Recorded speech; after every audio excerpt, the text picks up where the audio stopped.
राधे राधे, जय श्री कृष्णा। कैसे हैं आप सब? आप सभी भक्तों का मेरे चैनल में बहुत बहुत स्वागत है। तो देखिए, आज की वीडियो तुलसी विवाह की बहुत ही सरल पूजा विधि दिखाने वाली हूँ।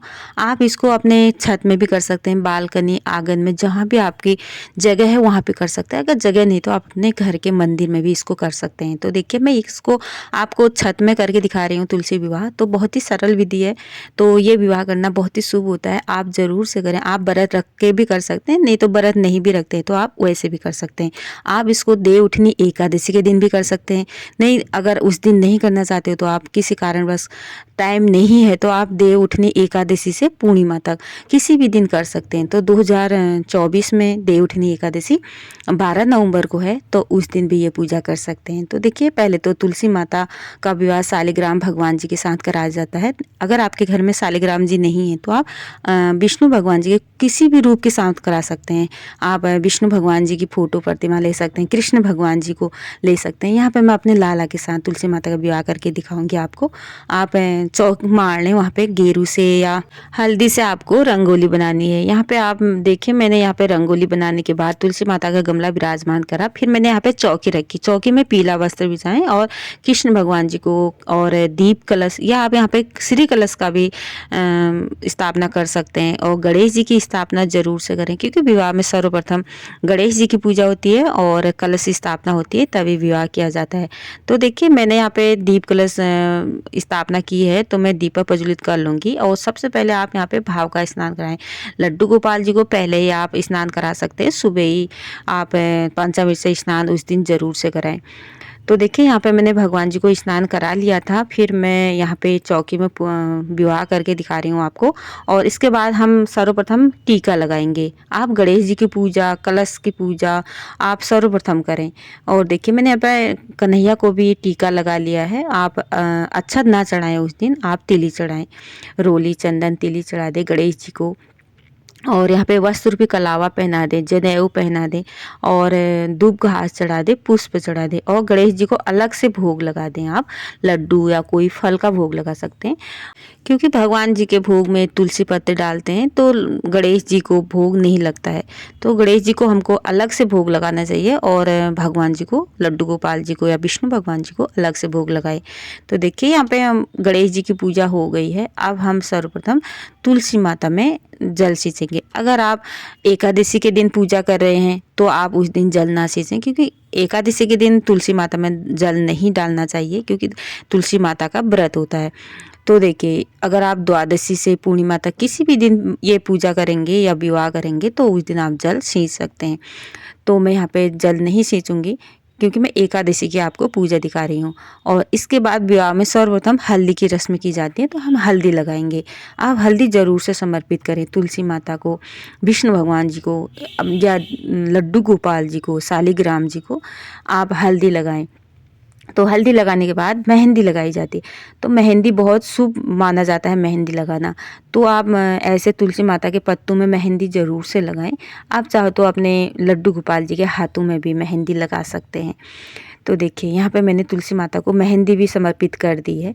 अब हम यहाँ पे टीका लगाएंगे। आप रोली, चंदन और तिली ज़रूर से लगाएं माता रानी को।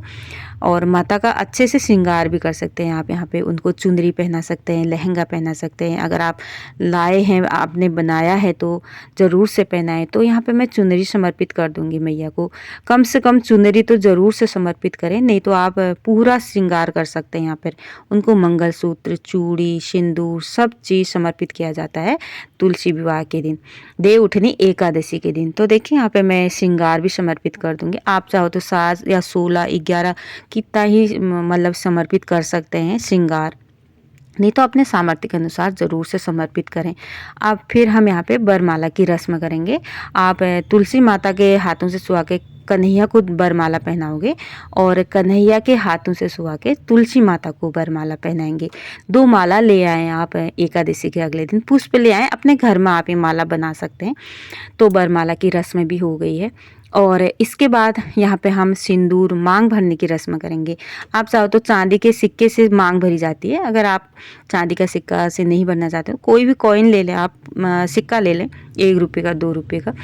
तो भगवान जी के हाथ में ऐसे छुआ कर आप 3 बार, 5 बार या 7 बार तुलसी माता की मांग ज़रूर से भरनी है आपको। तो सिंदूर ज़रूर से समर्पित करना है। फिर ये सिंदूर अपने मांग में भी आप लगा सकते हैं, सुहाग माता से ले सकते हैं आप।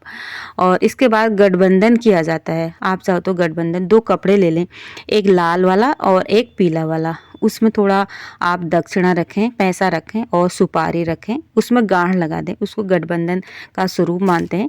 नहीं तो आप सरल विधि से अगर आप करना चाहते हैं तो कलावा से भी आप गठबंधन कर सकते हैं, क्योंकि कलावा भी वस्त्र रूपी माना जाता है। तो आप कलावा से भी ऐसे या 7 बार या 1 बार या 3 बार भी ऐसी गांठ लगा सकते हैं, तो गठबंधन हो जाता है।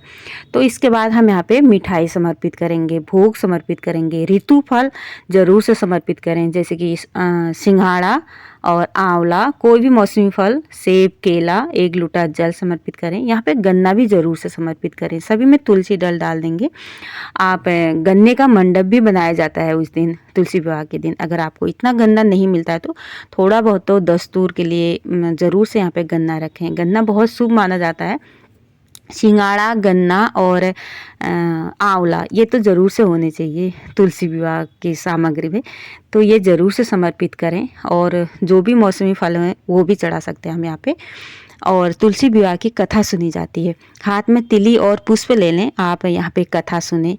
और कथा सुनने के बाद आपको यहाँ पे आरती करनी है। आप दीप धूप से या कपूर से आरती ज़रूर से करें। सर्वप्रथम गणेश जी की आरती करें, तुलसी माता की आरती करें और अपने लाला कन्हैया की, विष्णु भगवान जी की यहाँ पे आरती कर सकते हैं आप।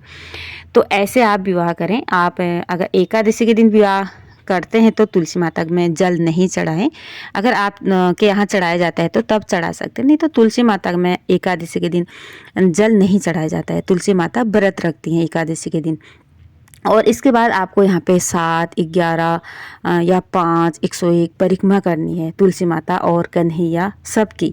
ऐसे आप यहाँ पे परिक्रमा जरूर से करें। और शाम को आपको दिए प्रज्वलित करने हैं, कम से कम 11, 21, 51 इतने तो दिए कम से कम तेल के, घी के, जिसके भी आप जलाना चाहते हो आप यहाँ पे प्रज्वलित जरूर से करें। दक्षिणा भी जरूर से समर्पित करनी है आपको। और फिर दूसरे दिन आप चाहो तो ये भोग प्रसादी दान कर सकते हैं, नहीं तो अपने परिवार में सभी को आप दे सकते हैं।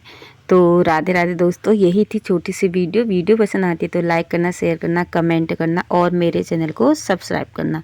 तो बताना आपको ये वीडियो कैसी लगी। राधे राधे, जय श्री कृष्णा, थैंक यू।